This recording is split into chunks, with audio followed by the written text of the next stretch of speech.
Yan, magandang hapon sa inyo mga kagutom mo. Ngayong hapon, ipagluto ko kayo ng panga naman ng tuna. To, may tuna ko dito, napakalaking tuna. Ang gagawin ko lang dito, lagyan ko ng kunting asin, baliktarin, oyster sauce. Yan, dito rin sa kabila. Yan. Paminta din. Sa kabila din, paminta. Lagay ko na ito, ho. Bawang. Yan.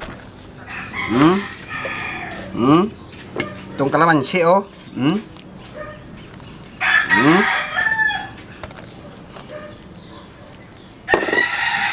Lagyan ko rin ng margarine yan, oh. Malalaman niyo mamaya yung luto na yan.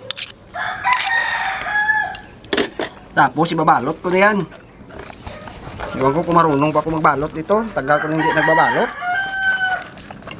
Sabi nila parang pinais lang to eh.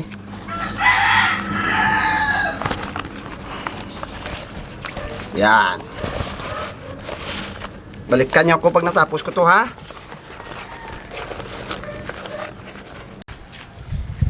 Yan pala, happy birthday pala sa kapatid ko na kuya ko na si Juna. Happy birthday sa'yo.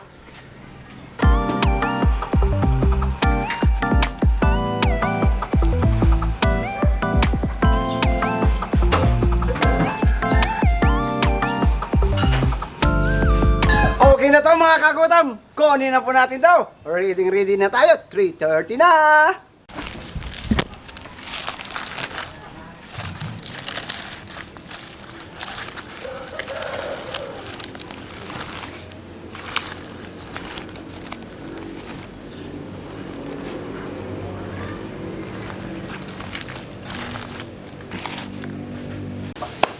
Yan po!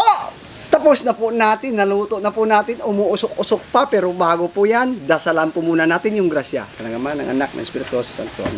Ama na sa langit, nagpapasalamat po ako sa grasya at sa biyaya ng ulob. Ito po kayo, magbigay sa inyo. Sinsya sa lalaw sa amon buhay. Gabayan ng mga viewers, bigyan nyo makain, pangailangan kalusugan at kagkasan na sa aral ng pumuhay. At iliyo sila sa masama. Yalaman po, Ama. Amen. Try naman po natin yung panganang tuna. Nako. Sa itsura pa lang, oh, sobrang lambot na kaagad. Daling-dali, umuusok-usok pa. Nga, tulaan ang nahugot.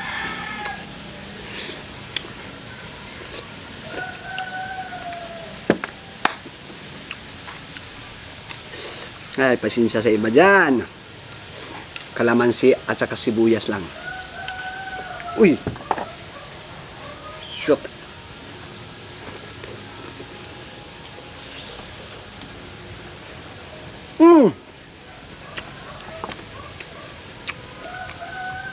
Grabe. Nako. Nako.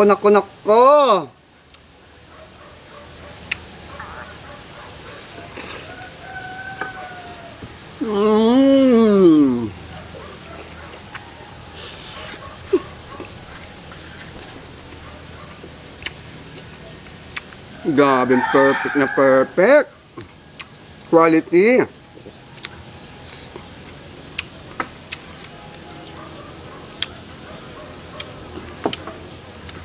Ito lang kalaban natin mga langaw. Hindi, usok-usok pa, oh. Kalahin mo naman, ito yung napili natin. Buti na lang. Kay Auntie Esther, ha. Kay Labs. Boy Labs.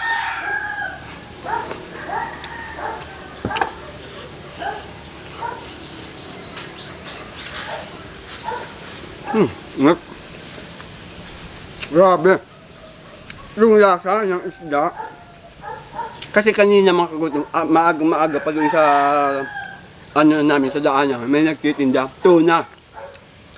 Kung nasa ilang kilos yun. Sobrang laki. Malaki pa sa akin. Nasa 70 kilos yata. Laki, basta malaki siya. Nasa 6. Basta ang laki. Ang laki-laki. Wow! Hanep! Nakakagana naman to.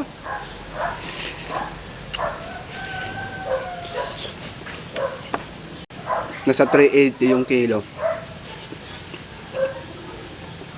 Ay, mahal ng tuna.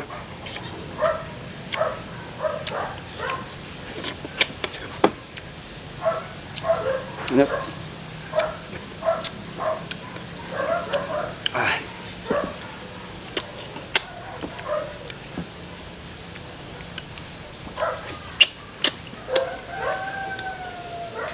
Ay, nako. Sayang, wala si Burbur dito. Tsamba. Di pumunta. Kung nandito yan, ubus to.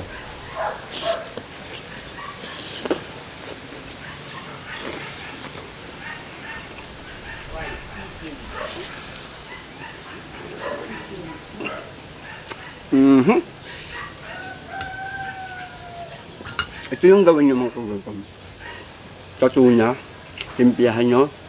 Ibalot nyo ng saging. Kasi kanina, may alambre ito yung last niya. Kasi sa apoy, yung kanyang tali, napuputol.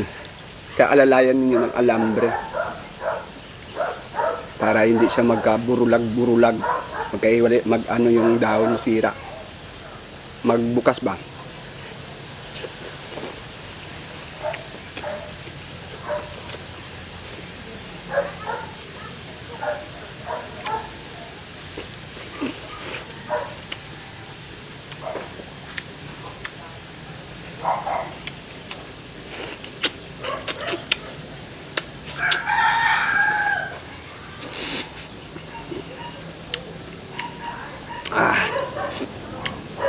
Perfect.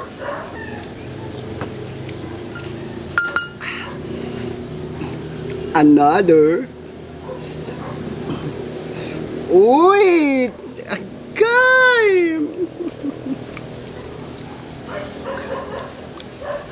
Kukurne. Nando, kukurne karawa na shikara. Kukurne kakkarawa.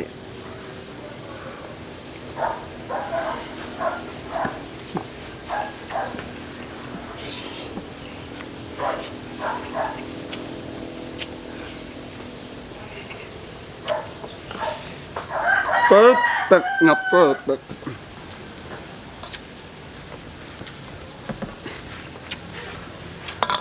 So hindi pa po kumakain, kumain na po kayo. Sumabay na rin po kayo.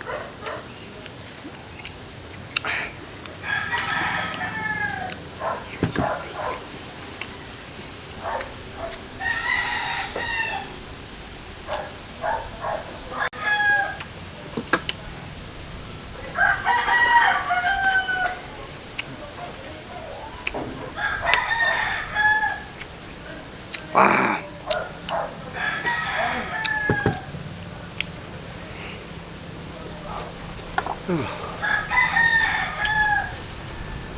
Oh.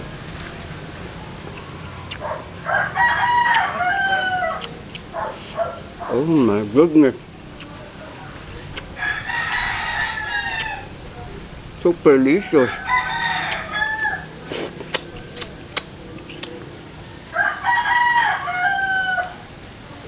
Lasang-lasa yung saging.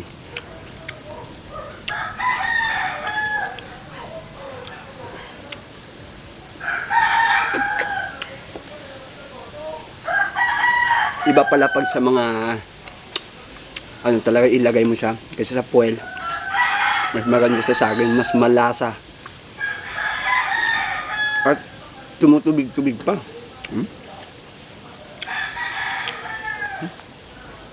Nako. Sakto-sakto yung pagkaluto. Por, kung saan ka man, dyan ka na lang muna.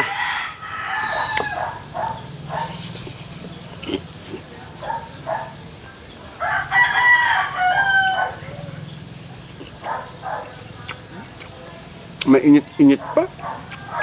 Nanam. Kita po ninyo sa ebidensya kung ano yun. Sariwa talaga yung isda. At siyempre yung lasa niya, hindi ka lugi pag ganito yung mga binibili mo na ano, quality.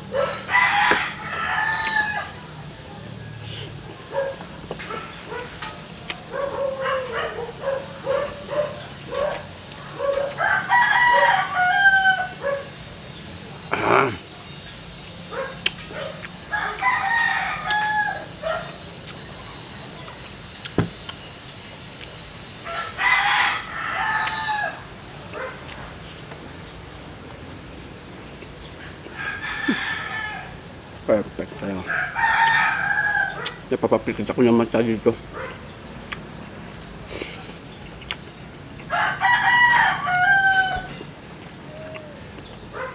Nilagyan pa natin kanina ito ng margarine.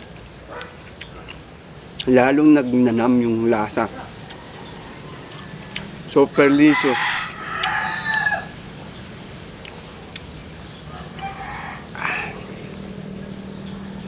Siyempre, may tira yan para yan sa ating editor na maganda.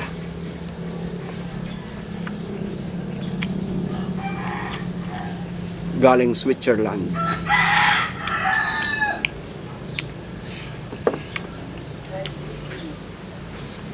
Madam.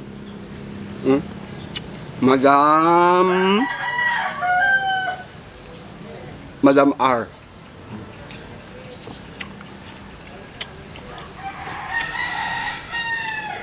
Madam R. Aragoy. Joke lang. Kasi ako mga kagutom, pag ako kumakain, lahat ng niluluto ko sa mga kasamang kailangan, ipatitikim ko rin. Sinishare ko yung pagkain ko para malaman nila kung ano yung lasa at kung ano yung timpla ng yung niluto ko. Ganyan ako. Marami to. May tira pa yan. Pero konti lang, akin yung sobra. Sosyal ako ngayon Kahit paminsan-minsan.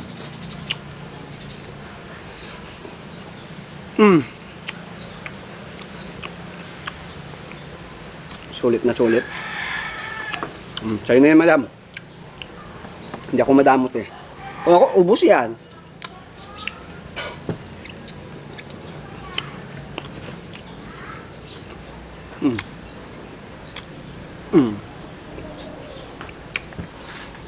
Wala po muna tayong shout out mga kagutom.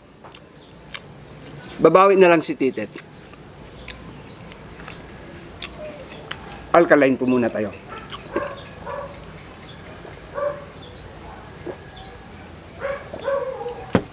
Suabe. Thank you po.